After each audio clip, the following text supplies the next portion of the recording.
The rain came hard that night, hammering the tin roof of the old line shack like 1,000 nails.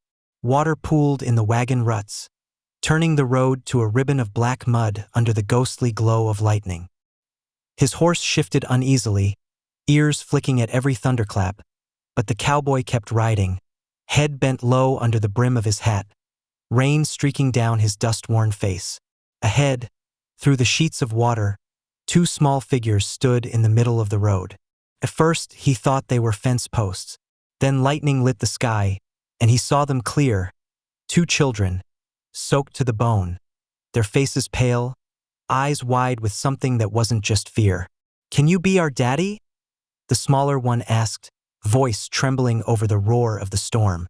The cowboy reined in hard, boots sinking deep as he stepped down into the mud.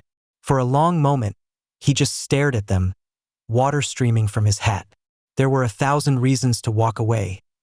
God knew it would be easier, but something in their eyes stopped him cold. But let's go back to where it all started. The cowboy's name was Eli Cutter.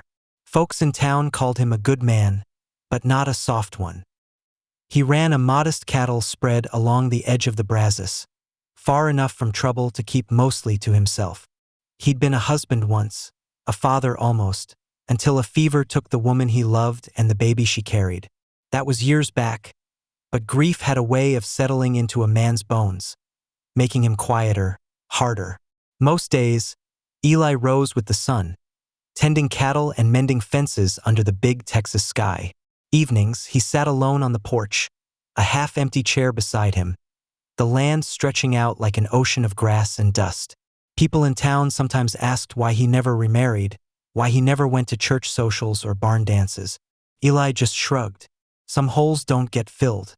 The day had started like any other.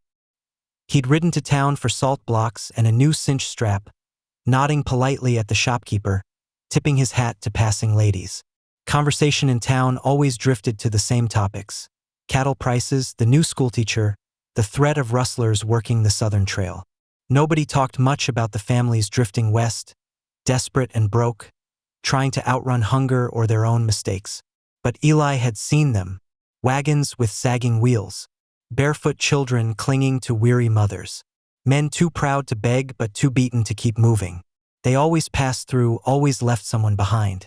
By late afternoon, storm clouds had begun to gather, black and heavy. The wind carried the smell of rain and the copper tang of lightning. Eli had been halfway home when he spotted a wagon tipped in the ditch, one wheel splintered, canvas shredded by the wind. No horse, no people, just a broken piece of a life abandoned to the storm. Something in his gut turned cold. The rain came fast, pounding the earth until water streamed across the plains. By nightfall, it was a deluge. That was when he saw them, 2 little shapes standing in the road like ghosts. The older one, a boy maybe 9, had his arm around the younger, a girl so small she barely reached his waist. They were shivering, clothes plastered to their thin frames. The boy's jaw was tight, like he was trying not to cry. The girl just stared at Eli with eyes too big for her face. "Where's your folks?" Eli asked, voice rough. They ain't coming back," the boy said, the words sharp, final. Eli felt his throat tighten. "Where were you headed?" "Don't know." The girl's lips trembled. "Can you be our daddy?" Lightning split the sky, and Eli stood frozen, rain soaking through his coat. He wasn't a man who frightened easy, but this was something else. He glanced back down the road. No sign of anyone. No wagon lights, no riders, just the endless dark. "You got a name?" he asked finally. The boy hesitated. "Sam. And her. Maggie." Eli's hand tightened on the reins. He could take them back to town, leave them with the sheriff, let someone else deal with it. That would be the smart thing, the easy thing. But as he looked down at them, at Sam's thin frame trying to shield his sister, at Maggie clutching a ragged doll to her chest, he felt that old ache in his chest, the one he thought time had buried. "Come on," he said quietly. He swung Maggie up into the saddle first, then helped Sam climb behind her. The boy held her tight, jaw set against the cold.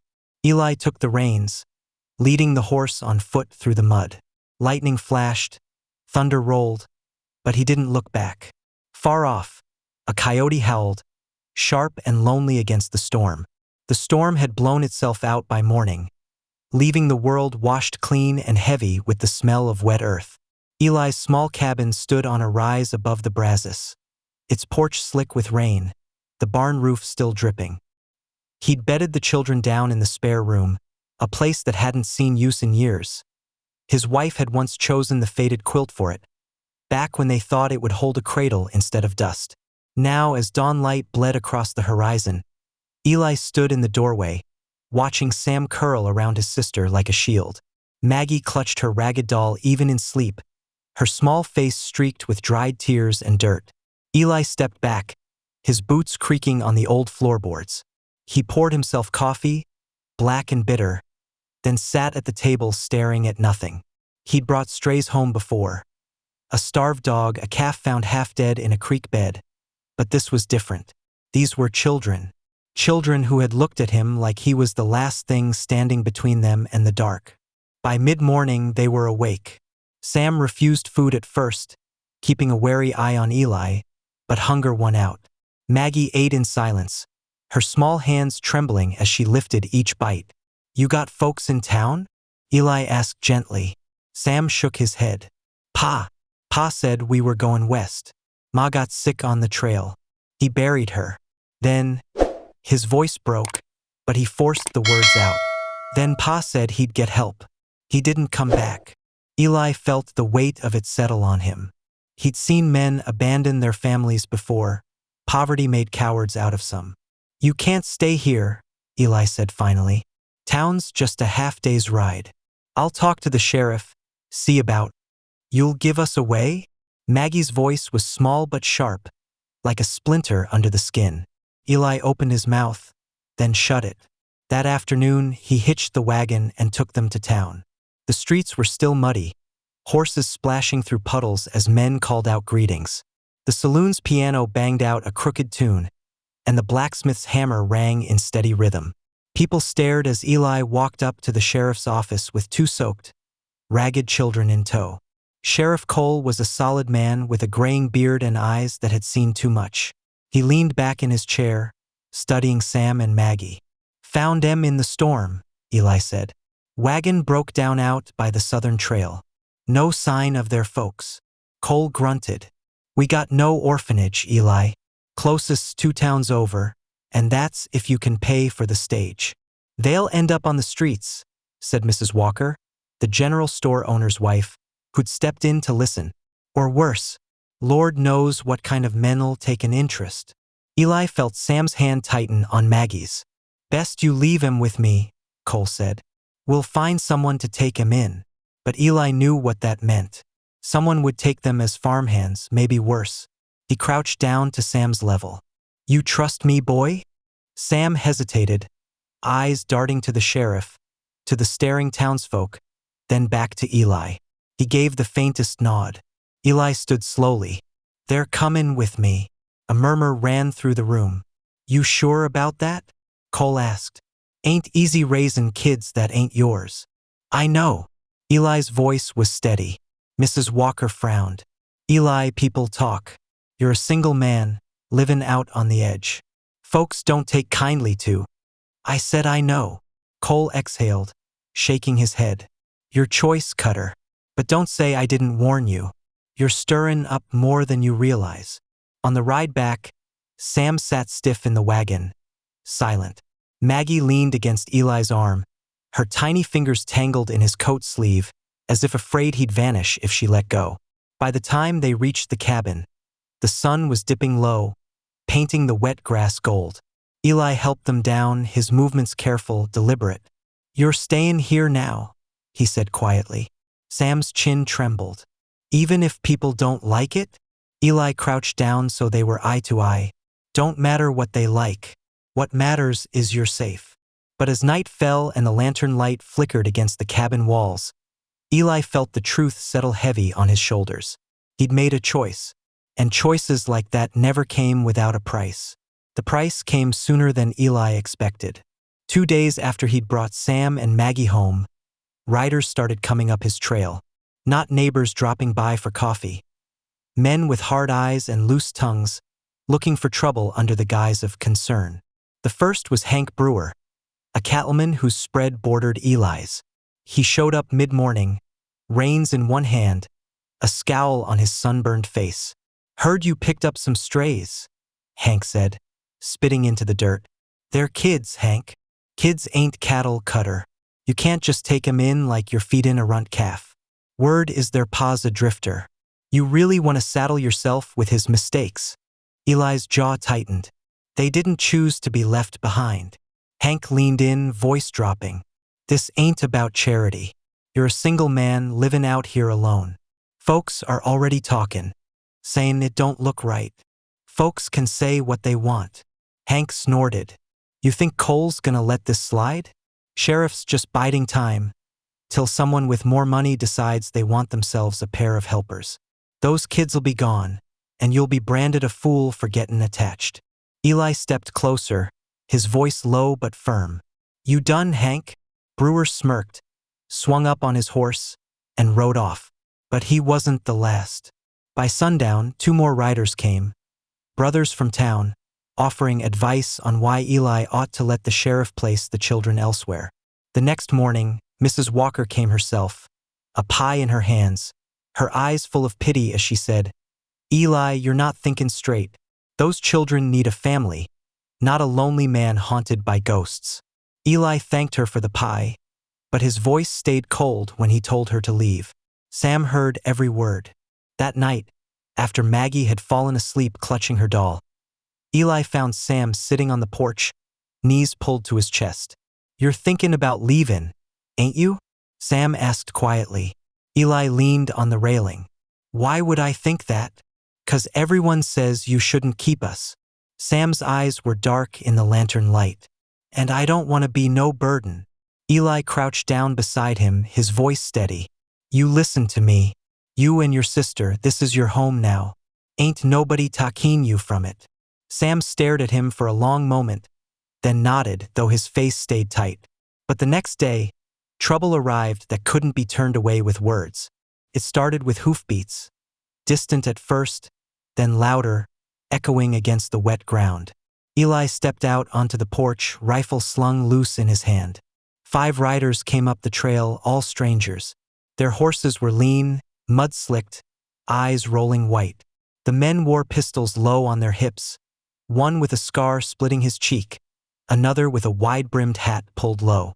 The leader reined in just short of the porch, his eyes cold. "We're looking for 2 kids," he said. "Boy about yay high, girl younger. You seen him?" Eli didn't answer. The man's smile was slow, mean. "See, thing is, they're worth money to the right folks. Ain't my business why. But if you're hidin', that makes it my business." Eli stepped forward, his hand never leaving the rifle. "They ain't yours to take." The man chuckled. "Don't make no difference who they belong to. We've been paid to bring 'em back. Stand aside, Cowboy." Inside the cabin, Maggie stirred, whimpering softly. Sam stood in the doorway, a piece of firewood clutched like a club. The leader's eyes shifted toward the door. "There they are." Eli's voice was quiet, almost calm. "Turn your horses around." The man's hand dropped to his holster. "Or what?" The air went still. Even the wind seemed to hold its breath. "Or you won't be leavin' this porch," Eli said. The scarred man laughed, but the sound was tight, nervous. "You really want to die for 2 runts ain't even yours?" Eli didn't blink. Behind him, Sam whispered, "Don't let 'em take us." The hoofbeats had stopped. The world felt like it balanced on the edge of a knife. The leader's eyes narrowed. "You just made yourself a mighty expensive enemy, Cutter." Slowly, he backed his horse away. The others followed, muttering under their breath. Eli watched them ride off until they disappeared beyond the ridge. But he knew they'd be back. And next time, they wouldn't come just to talk. That night, Eli barred the door and loaded every round he owned. The air inside the cabin felt heavy, as though even the walls knew trouble was coming. Maggie curled up on the bed with her doll clutched tight, while Sam sat at the table, staring at the rifle laid across it. "They'll come back, won't they?" Sam asked. Eli didn't lie. Yeah, they will. Sam swallowed hard. Pa used to say the world don't give you nothing for free. That's why he left us. Said he couldn't carry us no more. Eli looked at the boy, thin, pale, but trying hard to be braver than his years allowed. Your pa was wrong, Eli said quietly. Sam's eyes met his. How do you know? 'Cause some things ain't supposed to be carried for what they give back. Some things you carry because they're worth carrying. The boy looked down at his hands. You didn't have to take us. You coulda just left us on the road. I know. Then why'd you do it? Eli's voice caught in his throat before he forced it out. Because once somebody left me behind too. And I swore I'd never do it to anyone else. For the first time since Eli had met him, Sam's shoulders loosened. Not much, but enough. Maggie stirred and climbed out of bed, bare feet padding across the floor. She didn't say a word, just crawled up into Eli's lap like she'd done it 1,000 times before. Her tiny fingers found the buttons of his coat and held on tight. Eli froze, the ache in his chest sharp and sudden. His arms wrapped around her without him meaning to, his rough hands surprisingly gentle. Sam watched silently, something unspoken passing in the boy's eyes. For a long time, they sat like that. Three people who had nothing in common except the whole life had left in each of them. When Maggie finally drifted back to sleep, Eli carried her to bed, pulling the quilt over her small frame. He paused a moment, staring down at her, her hair damp from the rain, her cheeks flushed from warmth instead of cold for the first time in days. Outside, the wind picked up. Eli stepped out onto the porch, Sam following close behind. You ever shot a rifle? Eli asked. Sam shook his head. Come morning, I'll teach you. The boy hesitated. You think we can win? Eli's gaze drifted to the horizon where the clouds hung low and heavy. Don't know. But if they want you, they'll have to take me first. The next day, Eli kept his word. He set up tin cans on the fence and placed the rifle in Sam's hands, steadying him as he lined up the sights. The boy's first shot missed by a mile, the recoil knocking him back. Eli chuckled. Try again. Lean in this time. Sam's second shot hit close enough to rattle the can. You'll do fine, Eli said. By evening, Sam's hands were steadier, his eyes sharper. But as the sun dipped low, a plume of dust rose on the horizon. More riders. More than 5 this time. Eli watched them approach, his stomach sinking. He turned to Sam, who stood at his side, face pale but jaw tight. If anything happens to me, Eli said quietly, you grab your sister and run. Don't look back. Sam shook his head hard. No, we stay. Together. The boy's voice didn't waver. Eli felt something shift deep inside him. Pride, fear, and something else he hadn't felt in years. As the riders drew closer, Maggie stepped out onto the porch, her small hand finding Eli's. Her eyes, wide and innocent, looked up at him. Are they bad men, Eli? Eli looked down at her, then at Sam, then back at the approaching riders. He tightened his grip on Maggie's hand, and with his other, he pulled Sam close. They're just men, Maggie, he said, his voice a low rumble. And we're gonna show them what happens when you mess with family. The sun dipped below the horizon, casting long, dark shadows across the land. The riders were close now, their faces grim, their intentions clear. Eli raised his rifle, the cold steel a familiar weight in his hands. This wasn't just about him anymore. It was about Sam. It was about Maggie. It was about the family he'd found in the middle of a storm. And he wasn't about to let them go. The first shot cracked, echoing across the plains. The fight had begun. And Eli Cutter, the man who kept to himself, was finally fighting for something that mattered more than his own peace. He was fighting for his family. And he wouldn't stop until the last one of them was safe. Or until he couldn't fight anymore.